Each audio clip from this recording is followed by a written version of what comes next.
यह कहानी एक गरीब किसान और गौतम बुद्ध के बीच की है, जिसमें बुद्ध ने किसान को कड़ी मेहनत और कर्म का महत्व समझाया। इस कहानी से हम सीख सकते हैं कि मेहनत और अपने कर्तव्यों के प्रति समर्पण से किस प्रकार अप्रत्याशित समृद्धि प्राप्त की जा सकती है। तो चलिए इस प्रेरणादायक यात्रा की शुरुआत करते हैं। एक छोटे से गांव में रामू नाम का एक गरीब किसान रहता था। उसका परिवार बहुत कठिनाई से अपना जीवन यापन कर रहा था। रामू के पास थोड़ी सी जमीन थी, लेकिन उसमें खेती से बहुत कम उत्पादन होता था। उसका परिवार भूख और गरीबी से जूझ रहा था। रामू अपनी पत्नी और 2 बच्चों के साथ एक छोटे से मिट्टी के घर में रहता था। रामू हर दिन सुबह जल्दी उठकर खेतों में काम करता और देर रात तक मेहनत करता, लेकिन उसकी मेहनत का फल बहुत कम मिलता था। कई बार उसे निराशा होती, लेकिन वह अपने परिवार के लिए हर संभव कोशिश करता रहता था। एक दिन गौतम बुद्ध अपने शिष्यों के साथ उस गांव में आए। गांव के लोग बुद्ध की शिक्षाओं से बहुत प्रभावित थे और उन्हें सुनने के लिए इकट्ठा हुए। रामू ने भी सोचा कि वह बुद्ध से मिलकर अपनी परेशानियों का हल पूछेगा। अगले दिन रामू ने साहस जुटाया और बुद्ध के पास गया। उसने बुद्ध को अपनी सारी परेशानियां बताईं और कहा, भगवान, मैं बहुत मेहनत करता हूं, लेकिन मेरी मेहनत का फल नहीं मिलता। मेरा परिवार भूख और गरीबी से जूझ रहा है। कृपया मुझे मार्गदर्शन दें। बुद्ध ने रामू की बातें ध्यान से सुनी और फिर मुस्कुराते हुए बोले, रामू, मेहनत करना बहुत महत्वपूर्ण है, लेकिन उससे भी महत्वपूर्ण है सही दृष्टिकोण और कर्म के प्रति समर्पण। बुद्ध ने रामू को एक कहानी सुनाई। एक बार एक राजा ने अपने बगीचे में अलग अलग पेड़ लगवाए। हर पेड़ को अलग अलग समय पर पानी दिया गया। कुछ पेड़ जल्दी बड़े हो गए और कुछ समय लगाकर, लेकिन जिन पेड़ों को नियमित पानी और देखभाल मिली, वे सबसे मजबूत और फलदार बने। बुद्ध ने समझाया, तुम्हें भी अपने खेतों की सही देखभाल और नियमित मेहनत करनी होगी। परिणाम की चिंता छोड़कर अपने कर्तव्यों पर ध्यान केंद्रित करो। जब तुम अपने कर्म को पूरी निष्ठा और समर्पण के साथ करोगे, तो परिणाम अपने आप अच्छे होंगे। बुद्ध की बातें सुनकर रामू के मन में एक नई उम्मीद जगी।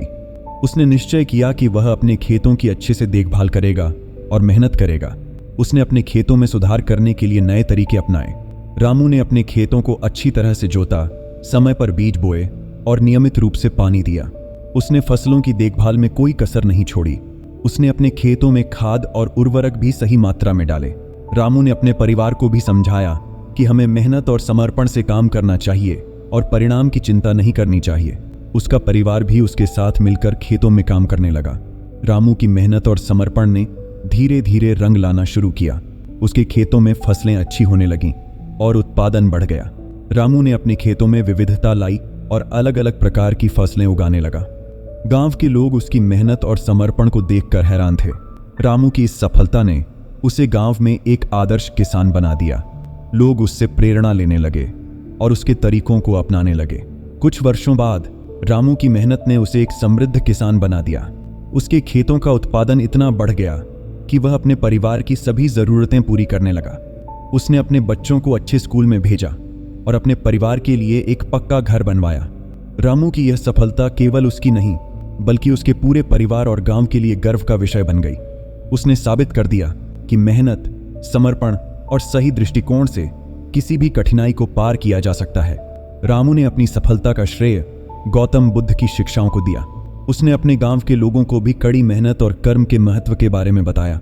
उसने गांव में एक कृषि प्रशिक्षण केंद्र की स्थापना की, जहां किसान नए और बेहतर तरीकों से खेती करना सीख सकते थे। रामू ने अपने अनुभवों को सबके साथ साझा किया और लोगों को प्रेरित किया कि वे भी अपनी मेहनत और समर्पण से अपने जीवन को बदल सकते हैं। उसकी इस पहल से गांव में कृषि का स्तर बढ़ा और लोगों की आर्थिक स्थिति में सुधार हुआ। इस प्रकार रामू की कहानी हमें यह सिखाती है कि मेहनत और समर्पण के साथ किसी भी कठिनाई को पार किया जा सकता है। गौतम बुद्ध की शिक्षाओं ने रामू को सही दिशा दिखाई और उसने अपने जीवन को बदल दिया। रामू ने अपने संघर्ष, मेहनत और दृढ़ संकल्प से यह साबित कर दिया कि कठिनाइयों के बावजूद भी सपने साकार हो सकते हैं।